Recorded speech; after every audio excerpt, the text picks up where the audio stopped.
I don't know what this is about. I only know that I felt called to come on and record something. So that's what we're doing.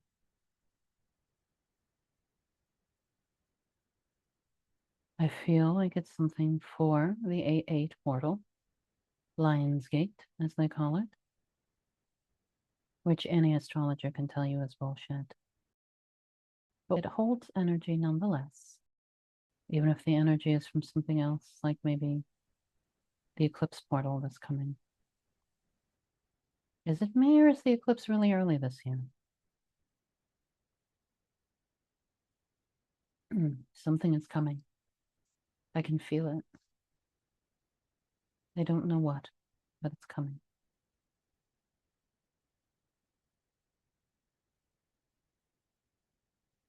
And it's good.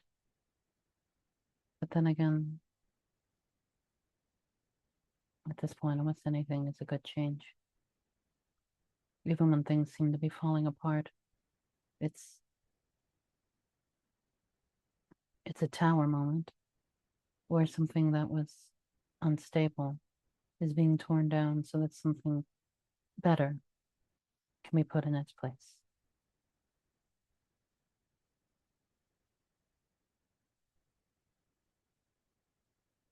We are moving into chaos and a destruction, but destruction of that which no longer serves, which thank goodness, because we really need some of that. There's a feeling that something underground is moving forward, like a subway train, but it feels underwater, not underground.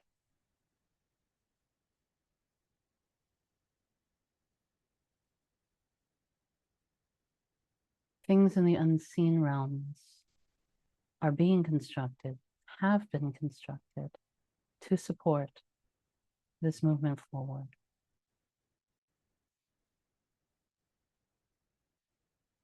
That is why more of us are awakening. More of us are experiencing the dark night of the soul and ego death.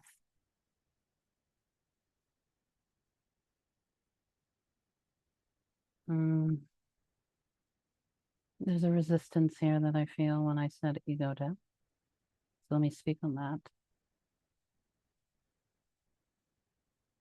If you feel resistance and fear to ego death, you are identified with ego. Only ego would be afraid of ego death. I've heard people try to rationalize it by saying they don't think destruction or death of any part is necessary, but they are wrong. Destruction and death is what transformation is about. The problem comes when you fear destruction and death. Life, all the cycles of life are about breaking down something to create something else. In the fall, the leaves fall from the trees and they decompose so that in the spring, new flowers can grow. When we do not have destruction, we court chaos. That is why controlled burns are necessary for the health of the forest. Otherwise, you have wildfires that wipe out far more than is helpful. The problem comes when we cling to something that we are afraid to lose. There was a time, I can't believe I'm being called to share this. There was a time early in my soulmate journey where I was being called to let go. And I didn't know what that meant. I thought they meant that I was clinging to a concept or a person. And I didn't want to be clinging to a concept or a person because I knew that any clinging is really a limitation. It's really believing that it has to look a certain way, which means that you don't allow the universe to bring you anything better than that.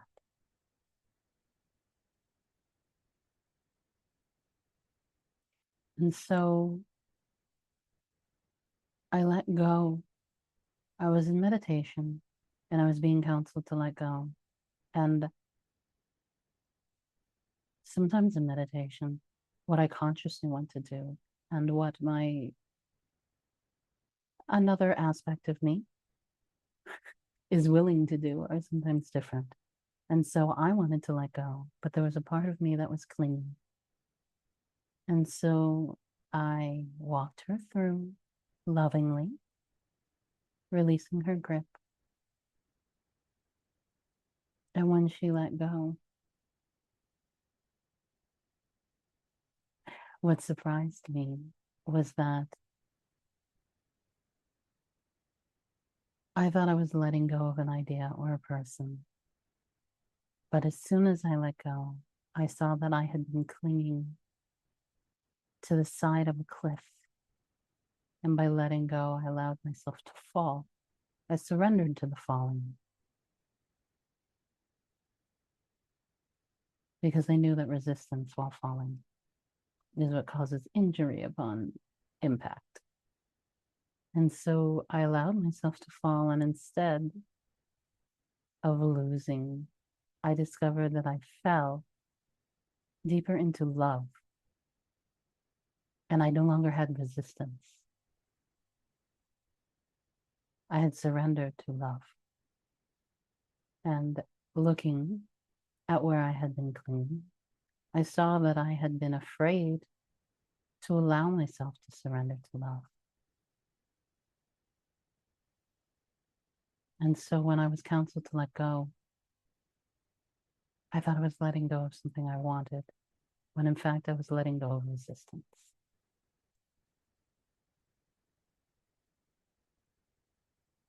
And we cannot move forward still carrying all the burdens of the past. Okay, I am being told that this is what Jesus was referring to when he said, pass into the kingdom of heaven. It's as difficult as trying to pass through the eye of a needle.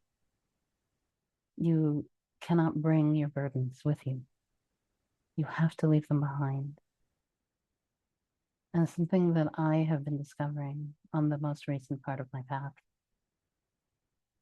this part where I am reconnecting with my pre-colonial ancestry, is that a lot of the burdens that we carry are burdens that were given to us by our loved ones. Their limitations and curses, if you will, their ancestral curses. And it wasn't that our ancestors were cursed or that we were cursed by our ancestors, but it was that our ancestors held beliefs and limitations and fears that were based in reality, but are no longer applicable to our current reality. And they passed them down to us, and we continue to carry them out of loyalty. But we are entering a phase where we can no longer carry that which does not serve us in our present form. So many times we are carrying the beliefs and the programs that we received as children, sometimes before we even had words for what was happening. Our nervous system learned from observing our parents and from existing in the same environment as them. We learned fear before we knew what we were afraid of. We learned scarcity, we learned contraction, and we learned burden. And as children, we held such loyalty to our parents that we accepted these things unconditionally. Not just because we loved them and we wanted to help them, but because they were our caregivers. And if they were in danger, then we were in danger.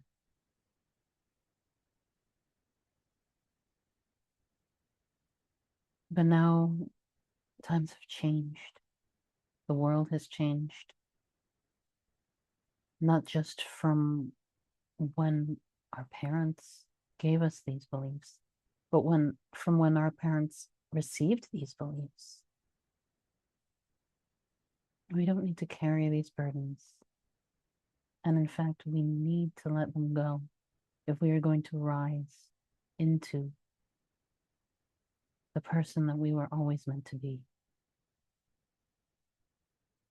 We came here with a specific purpose, even if we don't know what that purpose is. Our body knows that purpose. Our heart knows that purpose.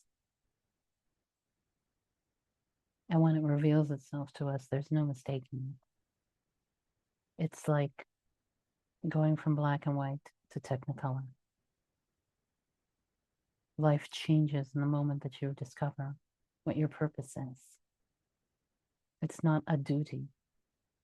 It's a need. It's a joy. It's something that's as easy as breathing. Something that fills your heart.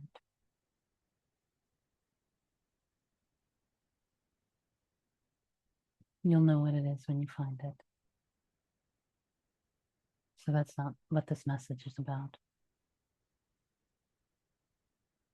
In order to grow the plant that is our purpose in the garden, we need to weed out everything that would choke it, everything that would smother it and keep it small. We need to prepare the garden, our inner garden, the garden of our lives, so that our souls can bloom the way they were meant to bloom.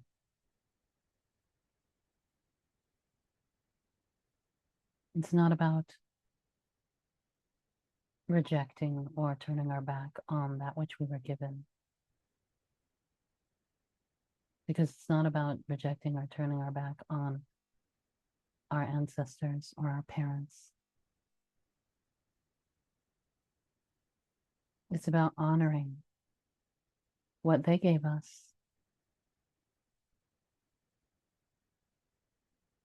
by creating a new commitment, by creating a new contract that says, I will live my fullest life in your honor, rather than continue to burden myself in your memory.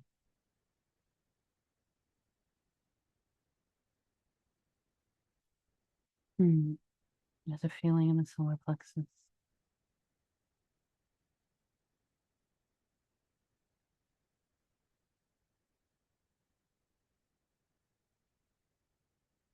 I'm hearing you ask, I don't know how to do that.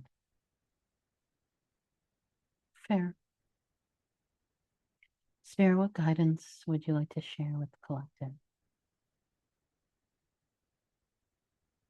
You don't have to know how to do it because it is your natural state. Nobody has to teach you how to breathe. Your soul blooms because that's what it was built to do. Nobody has to teach a flower how to bloom. All you need to do is create the space for it to happen. Yeah. There's so much love here.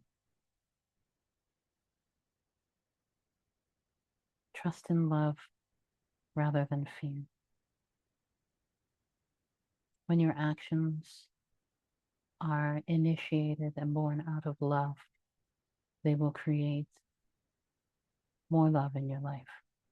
But if your actions are initiated and born out of fear, you will create more fearful situations in life.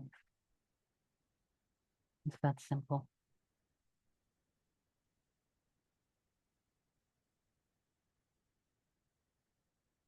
The time is now for you to nurture, for us to nurture our highest timelines,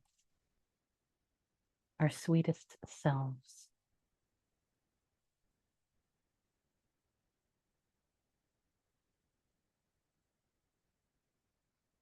The sun is coming out from behind the cloud and will shine upon the garden and encourage the flowers to grow.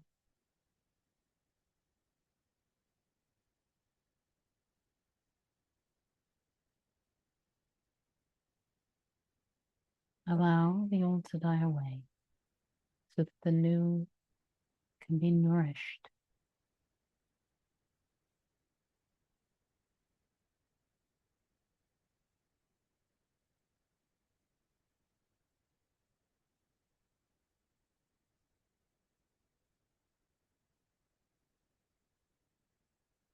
Allow yourself